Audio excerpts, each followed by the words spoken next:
चीज़ सरकार को भी सोचनी होगी कि ये कोई पॉलिटिकल पार्टी नहीं है कि 5 साल बाद आप दूसरी पॉलिटिकल पार्टी ज्वाइन कर लेना और आपको वहाँ पर भी अध्यक्ष बना दिया जाएगा।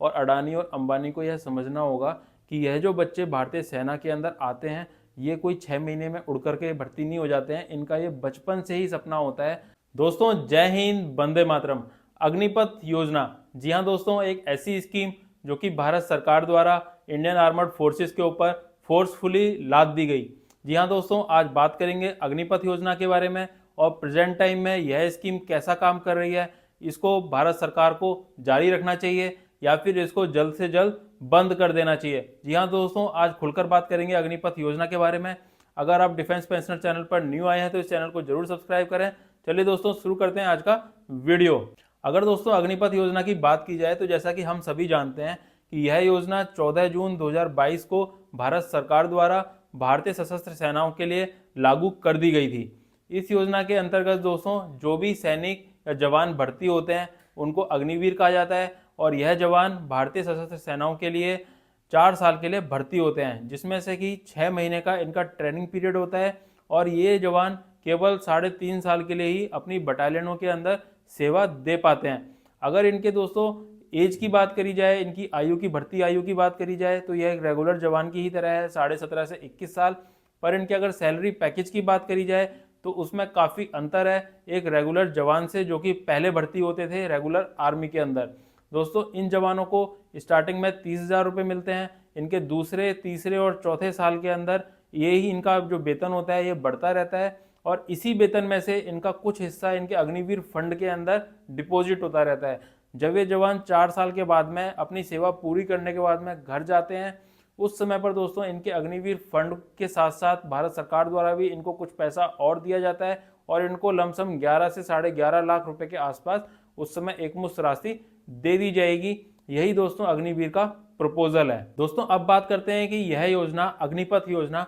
क्या इंडियन आर्मर्ड फोर्सेस का ही प्रपोजल थी या फिर इसको भारत सरकार द्वारा फोर्सफुली इंडियन आर्मर्ड फोर्सेस के ऊपर लाद दिया गया। क्योंकि दोस्तों जैसा कि हम सभी जानते हैं जब यह योजना लागू की गई थी तब इसका जमकर विरोध किया गया था और उस समय पर भारत सरकार की स्टेटमेंट थी कि इस योजना को लागू करने से पहले 100 से ज़्यादा डिपार्टमेंट से सलाह मशवरा किया गया है और उसके बाद ही यह स्कीम लागू की गई है। तो दोस्तों पहले जानते हैं कि यह क्या स्कीम इंडियन आर्मर्ड फोर्सेस का ही प्रपोजल था या नहीं था। दोस्तों जैसा कि हम सभी जानते हैं कि हमारे फॉर्मर जनरल MM नरवाने साहब जो कि उस समय पर सेना प्रमुख थे, जब यह योजना लागू की गई थी उन्होंने अपने रिटायरमेंट के बाद में अपनी ऑटोबायोग्राफी जो कि 4 स्टार्स ऑफ डेस्टिनी उन्होंने लिखी, उसके अंदर भी उन्होंने इस योजना को लेकर के कुछ काफ़ी बेहद ही इंपॉर्टेंट लाइंस लिखी हैं। वो लाइंस दोस्तों मैं आपको पहले जल्दी से पढ़ करके दिखा देता हूँ, बता देता हूँ कि उन्होंने क्या अपनी ऑटोबायोग्राफी के अंदर लिखा है, क्या उन्होंने मेंशन किया है। तो दोस्तों उन्होंने लिखा है कि army was taken by surprise by this turn off events but for the navy and air force it came like a bolt from the blue. यानी दोस्तों जनरल साहब भी खुद ये लिख रहे हैं कि जब ये योजना लागू की गई थी तब इससे आर्मी खुद ही सरप्राइज हो गई थी और आर्मी तो केवल सरप्राइज ही हुई थी बल्कि एयरफोर्स और नेवी के लिए तो ये बहुत ही बड़ा झटका था, क्योंकि इस तरह की स्कीम के बारे में उन्होंने कभी सोचा हुआ ही नहीं था कि इस तरह की स्कीम आर्मी, नेवी और एयरफोर्स में भी आ सकती है। क्योंकि दोस्तों हम सभी जानते हैं कि नेवी और एयरफोर्स में मोस्टली जो काम होता है वह टेक्निकल काम होता है और वहाँ पर ऐसा चल ही नहीं सकता है कि आप जवान को 4 साल के लिए भर्ती करो और उसको फिर 4 साल बाद घर भेज दो। इसके अलावा दोस्तों उसमें ही इसी किताब में ही उन्होंने आगे लिखा है कि when I had first sounded out the PM about the tour of duty scheme it was more on the lines of a short service option of the soldiers level at the soldiers level similar to the short service commission scheme for officers that was already in vogue। इसके अलावा दोस्तों उन्होंने लिखा है just as a limited number of SSC officers are taken each year likewise a limited number of jawans would be similarly enrolled and released after the completion of their tour with the option of re-enlisting for another tour if found to be fit। तो दोस्तों इसके अंदर general साहब ने clear यह लिखा है कि उन्होंने फर्स्ट में जो PMO ऑफिस को अपना प्रपोजल दिया था वह वो टूर ऑफ ड्यूटी के नाम से दिया था, जो कि भारत के बच्चों के लिए हित को सोचते हुए वो एक प्रपोजल दिया गया था। उसके अंदर उनका यही एक प्रपोजल था कि जिस तरह से SSC के थ्रू ऑफिसर्स भर्ती होते हैं हम सभी जानते हैं कि हमारे इंडियन आर्मर्ड फोर्सेस के अंदर जितने भी ऑफिसर्स आते हैं उसमें मोस्टली ऑफिसर्स रेगुलर ऑफिसर्स होते हैं जो कि एनडीए और सीडीएस के थ्रू आते हैं।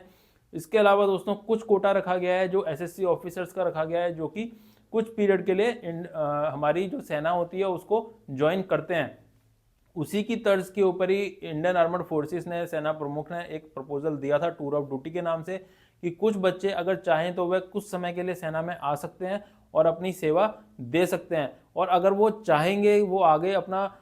एक्सटेंशन बढ़ाना चाहते हैं तो उस समय पर सेना उनको देखेगी। अगर वो फिट होंगे तो उनको आगे एक्सटेंड कर दिया जाएगा, अदरवाइज उनको घर भेज दिया जाएगा। ये जो दोस्तों प्रपोजल था, ये जो रेगुलर हमारे जवान भर्ती हो रहे हैं इनसे बिल्कुल अलग हटकर था, इनके अलावा था। मतलब जो रेगुलर भर्तियां हो रही हैं इसको नहीं छेड़ना था, इसके अलावा ये एक टूर ऑफ ड्यूटी के नाम से प्रपोजल दिया गया था। पर दोस्तों इसी को ही सरकार ने अग्निवीर योजना, अग्निपथ योजना का नाम दे दिया और उन्होंने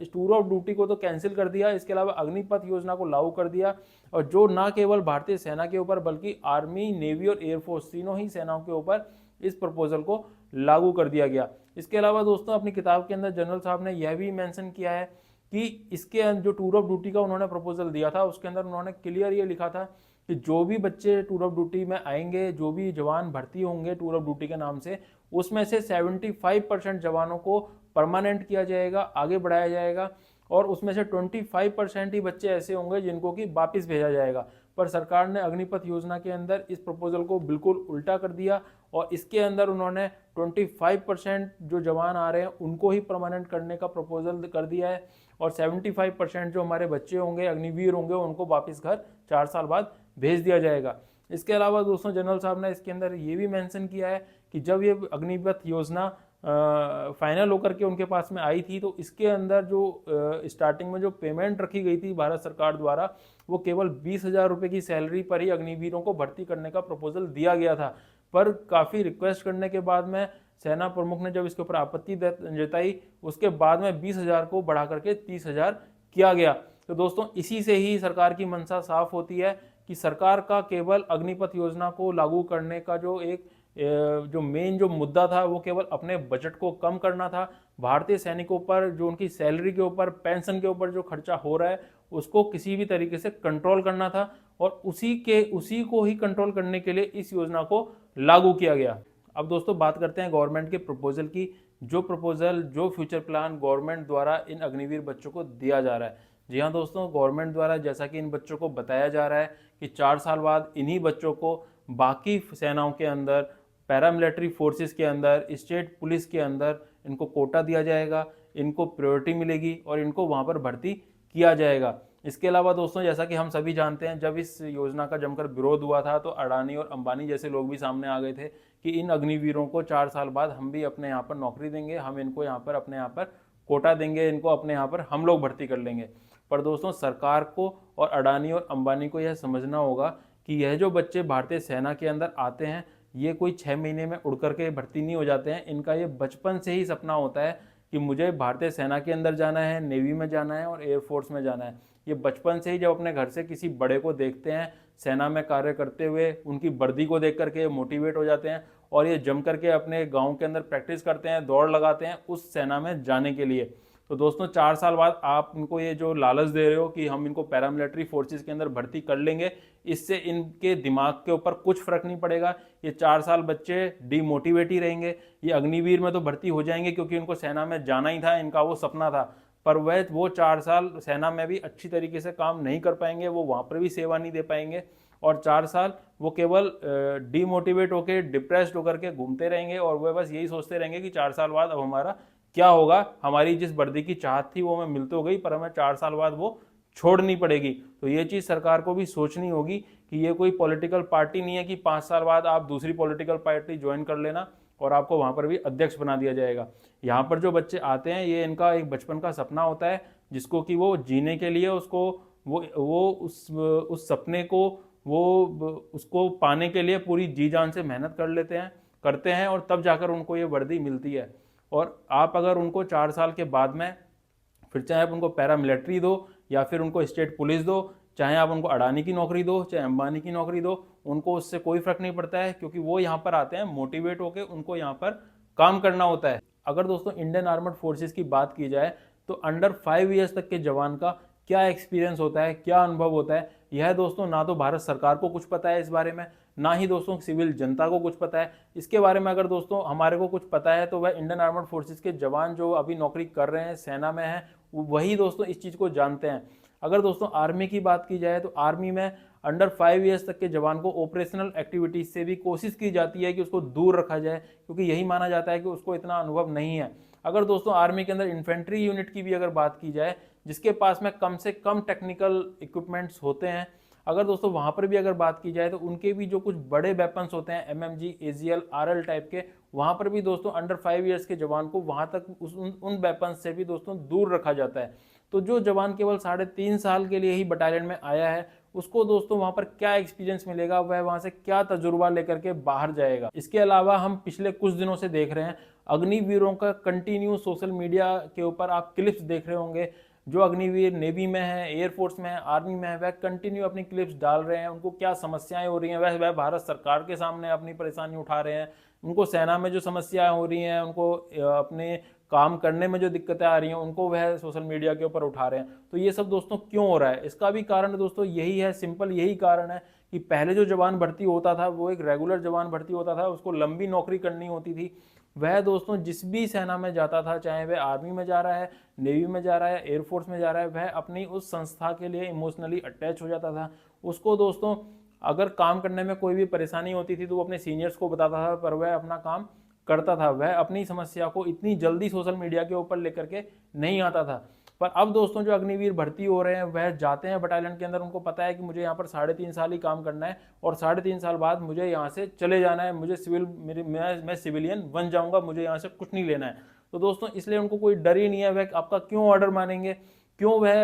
पहले का जो जवान होता था दोस्तों उसको जो ऑर्डर मिल जाता था वह उसको फॉलो करता था। पर अब ये जो अग्निवीर हैं ये क्यों आपके ऑर्डर्स फॉलो करेंगे, क्योंकि उनको पता है कि मुझे यहाँ पर केवल 3.5 साल ही काम करना है और मुझे वापस जाना है। तो इससे दोस्तों एक हमारी इमेज भी डाउन हो रही है, इंडियन आर्मड फोर्सेस की इमेज भी डाउन हो रही है, वर्क क्वालिटी भी डाउन हो रही है। हर तरीके से दोस्तों इंडियन आर्मड फोर्सेस का इस स्कीम से नुकसान ही हो रहा है। दोस्तों इंडिया की अगर प्रेजेंट गवर्नमेंट की बात करें तो हम सभी जानते हैं इंडिया की प्रेजेंट गवर्नमेंट अलग अलग फील्ड में काफ़ी अच्छा काम कर रही है। रिलीजियस प्लेसेस पर अच्छा काम कर रही है, रिलीजियस एक्टिविटीज़ में अच्छा काम कर रही है। जम्मू और कश्मीर से आर्टिकल 370 को हटाया, जो कि सच में ही बहुत ही बड़ा काम था, काफ़ी अच्छा काम था, जो कि शायद कोई दूसरी गवर्नमेंट होती तो इस काम को कर भी नहीं पाती। और आर्टिकल 370 को हटा करके इंडियन आर्मड फोर्सेस का इंडियन आर्मी को डायरेक्टली नहीं तो इनडायरेक्टली इसका जरूर फ़ायदा होगा। इसके अलावा दोस्तों इंडियन आर्मी को भी time to time modern weapons provide कराए जा रहे हैं, नेवी को भी मॉडर्न वेपन्स और इक्विपमेंट्स प्रोवाइड कराए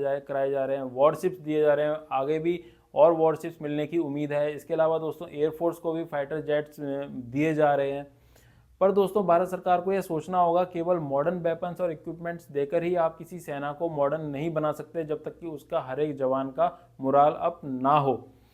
तो दोस्तों हम सभी जानते हैं हर एक ऑर्गेनाइजेशन को चलाने के लिए उसके हर एक एम्प्लॉय का मोटिवेटेड रहना बहुत ज़्यादा ज़रूरी है। और अगर बात की जाए भारतीय सशस्त्र सेनाओं की, तो यह ऐसी ऑर्गेनाइजेशंस हैं जो चलती ही केवल विल पावर के ऊपर हैं। अगर आप यहाँ पर ऐसे सैनिकों को, ऐसे जवानों को भर्ती कर लेंगे जो कि 4 साल खुद ही डिप्रेशन का शिकार रहने वाले हैं और वह 4 साल यही सोचते रहेंगे कि हमारा 4 साल बाद होगा क्या, तो ऐसे जवानों को भर्ती करने से सेना भी उनसे कुछ काम नहीं ले पाएगी और वह जवान भी, अग्निवीर भी सेना के लिए अच्छा काम नहीं कर पाएंगे, अपना 100% नहीं दे पाएंगे। तो दोस्तों भारतीय सरकार को, भारत की सरकार को इस योजना को बंद करने के बारे में ज़रूर विचार करना चाहिए और जल्दी से जल्दी इस योजना को बंद करना चाहिए। यही भारत के लिए और भारतीय सेनाओं के लिए, भारतीय सशस्त्र सेनाओं के लिए